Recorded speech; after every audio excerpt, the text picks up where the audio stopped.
दोस्तों ऐसा लग रहा था कि बंगाल में केवल ममता बनर्जी और नरेंद्र मोदी यानी कि केवल और केवल टीएमसी और बीजेपी के बीच मुकाबला है।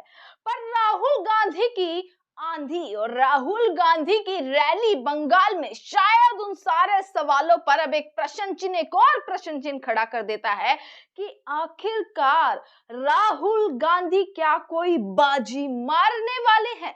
क्या कोई चांस है कि राहुल गांधी का बंगाल में अब पूरे तरीके से सिक्का चल सकता है? दोस्तों आपको बता दें, एक तरफ जहां प्रधानमंत्री नरेंद्र मोदी पिछले तमाम दिनों से बंगाल रैलियों में व्यस्त थे, बंगाल चुनाव में रैलियां कर रहे थे, एक एक दिन में रैलियां, तीन तीन जनसभाएं कर रहे थे, रोड शो कर रहे थे, हाथ हिलाते हुए रोड शो कर रहे थे, लंबे लंबे रोड शो जो है नरेंद्र मोदी के सामने आए। पर देखिएगा, जैसे ही राहुल गांधी, जैसे ही खबर निकल कर आई कि भैया राहुल गांधी की रैलियां होने वाली हैं, एक दिन में राहुल गांधी ने 3 जनसभाएं करी।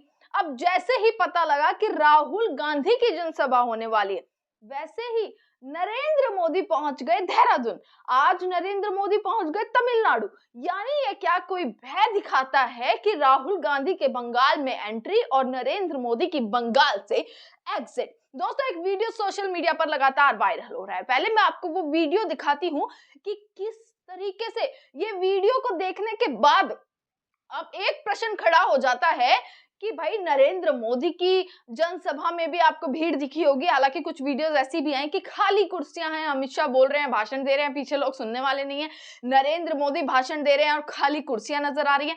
वहीं ममता बनर्जी, शेरनी जिन्हें कहा जाता है बंगाल की शेरनी की रैलियों में भी जबरदस्त भीड़ देखने के लिए मिल रही है, टीएमसी की रैलियों में भी जबरदस्त भीड़ देखने के लिए मिल रही है। पर जैसे ही राहुल गांधी की रैली होती है दोस्तों, ये वीडियो सोशल मीडिया पर लगातार सर्कुलेट होना शुरू हो जाता है कि देखो भाई भीड़, इतनी जबरदस्त भीड़ देखने के लिए मिली है। पूरा चारों तरफ से जो मैदान था वो सिर्फ और सिर्फ लोगों से, जनता से घिरा हुआ दिखाई दिया है।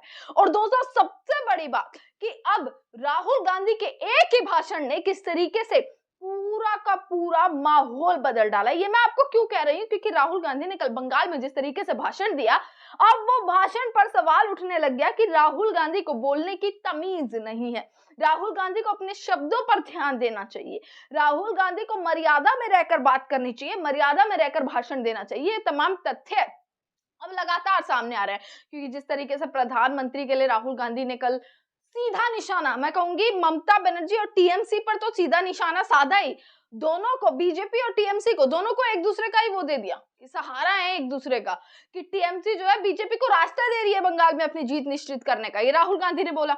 वहीं सीधा अटैक किया बीजेपी पर और खासकर पीएम मोदी पर, सीधा सीधा निशाना साधते हुए, मतलब जो भाषा का इस्तेमाल किया गया राहुल गांधी की तरफ से, उस पर अब वो भाषा पर सवाल खड़े किए जा रहे हैं। मैं आगे आपको पूरा भाषण सुनवाती हूँ किस तरीके से अभी 2 दिन पहले जो तस्वीर आई थी कि राहुल गांधी और नरेंद्र मोदी हंसते हुए नजर आ रहे हैं, और वहीं कल राहुल गांधी का वो भाषण कि जिसमें वो कहते हैं कि मोदी जी उनसे आंख तक नहीं मिला सकते, जब वो उनसे बातचीत करते हैं तो नरेंद्र मोदी इधर उधर, आगे पीछे, ऊपर नीचे देखते हुए नजर आते हैं।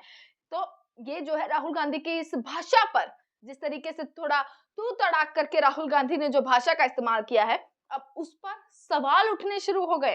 राहुल गांधी के अंदर सम्मान नहीं है। इसी के साथ दोस्तों राहुल गांधी की मैं आपको वीडियो दिखाती हूँ कि किस तरीके से, क्या ऐसी चीज है जिन पर बवाल मचना शुरू हुआ। और मतलब ये सोचिएगा कि उनकी रैलियां और मोदी जी की रैलियां, बीजेपी की रैलियां निकाल लो, टीएमसी की रैलियां निकाल लो, क्या कुछ इस पूरे, क्या कोई माहौल बदलने वाला है, ये कमेंट सेक्शन में जरूर बताइएगा। आप पहले वो वीडियो देखिएगा कि जिस पर बवाल मचा हुआ है कि राहुल गांधी ने ऐसा। आपने नरेंद्र मोदी जी का आजकल चेहरा देखा है? देखा है? आंख में आंख नहीं मिला पाता। अब मैं उसकी आंख में देखता हूं, नीचे देखता है। आंख में देखता हूं, उधर देखता है, ऊपर नीचे देखता रहता है। देश को कहा था 56 इंच की छाती है। मजाक है, मजाक। देश को बेच दिया नरेंद्र मोदी ने। आपने एप्स्टीन फाइल का नाम सुना है? जानते हो क्या है? 35 लाख फाइलें हैं बंद अमेरिका में, उसमें नरेंद्र मोदी की सच्चाई भरी हुई है। क्या है सचमुच में नरेंद्र मोदी क्या है? महिलाओं की 24 घंटा बात करता रहता है, 24 घंटा, मगर आस्ते आस्ते अब उसकी सच्चाई निकलेगी। आप देखना, बचेगा नहीं। उन्हीं के लोग बात कर रहे हैं, बीजेपी के। एप्स्टीन फाइल्स में नरेंद्र मोदी की सच्चाई, हरदीप पुरी की सच्चाई, अनिल अंबानी की सच्चाई बंद पड़ी है, और ट्रंप के हाथ में चाबी है ना? ट्रंप के हाथ में चाबी है। 2 चाबियां हैं ट्रंप के हाथ में, एक एप्स्टीन वाली और दूसरी कौन सी? अदानी वाली। अदानी वाली।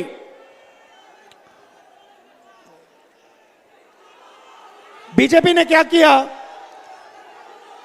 बीजेपी ने अपना जो पूरा का पूरा फाइनेंशियल सिस्टम था, पार्टी का जो पैसा था, इन्होंने, मोदी जी ने एक जगह रख दिया। कहां रखा? अदानी के पास। आपने देखा, देश के सारे एयरपोर्ट अदानी को मिलते हैं, पोर्ट मिलते हैं, इंफ्रास्ट्रक्चर, बिजली, पानी, सब कुछ उसको मिलता है। क्यों? क्या सोचते हो, फ्री में मिलता है क्या? ना, ये नरेंद्र मोदी को फाइनेंस करता है, समर्थन देता है, मीडिया चलाता है, ये सब दोनों एक साथ काम करते हैं। अदानी नाम नहीं होना चाहिए कंपनी का, कंपनी का नाम मोदानी होना चाहिए, मोदानी। ये दोनों एक हैं। अब ये बात डोनाल्ड ट्रंप को भी पता लग गई, उसने अमेरिका में केस लगा दिया अदानी पे। पता नहीं आप जानते हो या नहीं जानते हो, अदानी हिंदुस्तान से बाहर नहीं जा सकता। अगर बाहर जाएगा, अमेरिका उसको पकड़ के ले जाएगा, अंदर कर देगा। जो अमेरिका में केस डाला है वो अदानी के खिलाफ नहीं है, वो नरेंद्र मोदी के खिलाफ है। मतलब नरेंद्र मोदी को यहां से पीछे से अमेरिका ने पकड़ लिया है। राष्ट्रपति ट्रंप कहते हैं कि मैं 2 मिनट में नरेंद्र मोदी का करियर खत्म कर दूंगा, और नरेंद्र मोदी चू भी नहीं करता है। डोनाल्ड ट्रंप अगर कहेगा मोदी जंप करो, तो मोदी जंप करेगा। डोनाल्ड ट्रंप कहेगा मोदी मेरे सामने झुको, नरेंद्र मोदी झुक जाएगा। और यह बात अब पूरे देश को पता लग रही है कि नरेंद्र मोदी हिंदुस्तान का नहीं है, हिंदुस्तान का नहीं है, नरेंद्र मोदी का कंट्रोल डोनाल्ड ट्रंप के हाथ में है। लड़ाई किस चीज की है? एक तरफ ये देखिए अंबेडकर जी की फोटो, भैया इसको घुमाओ, ये अंबेडकर जी की फोटो है। इन्होंने अपनी जिंदगी संविधान के लिए दी, पूरी जिंदगी इन्होंने संविधान के लिए दी, एकता के लिए दी, भाईचारे के लिए दी। आज इनका जन्मदिन है, और उसी संविधान को बीजेपी के लोग, आरएसएस के लोग नरेंद्र मोदी खत्म करने में लगे हुए हैं।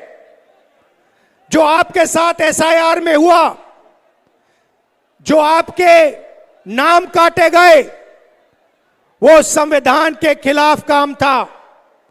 आप घबराइए मत, जिन जिन के नाम गलत काटे गए हैं, कांग्रेस पार्टी की सरकार आएगी, जिनके काटे गए हैं, जिनके गलत काटे गए हैं नाम, उनको हम फिर से वोटर बनाएंगे। ये चीटिंग करके, बेईमानी करके चुनाव जीतते हैं।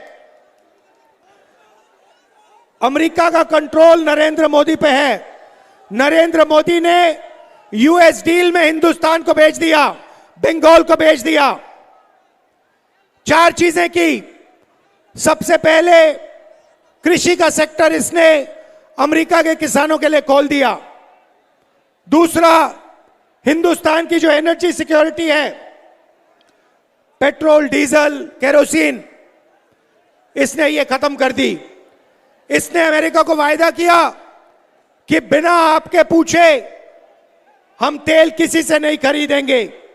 हम रूस से, ईरान से, सऊदी से, वेनेजुएला से अगर तेल खरीदेंगे तो आपसे पूछ के खरीदेंगे।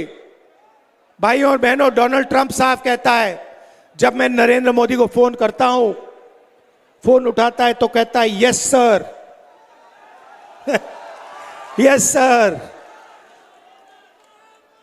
जैसे सीनियर अफसर को कंपनी में कोई कहता है यस सर, वैसे नरेंद्र मोदी डोनाल्ड ट्रंप को कहता है yes sir, yes sir, yes sir. ये हालत है। और ये देश को कहता रहता है कि 56 इंच की छाती है। कोई 56 इंच की छाती नहीं है। गुब्बारा फोड़ दिया हमने, खत्म कर दिया इसको।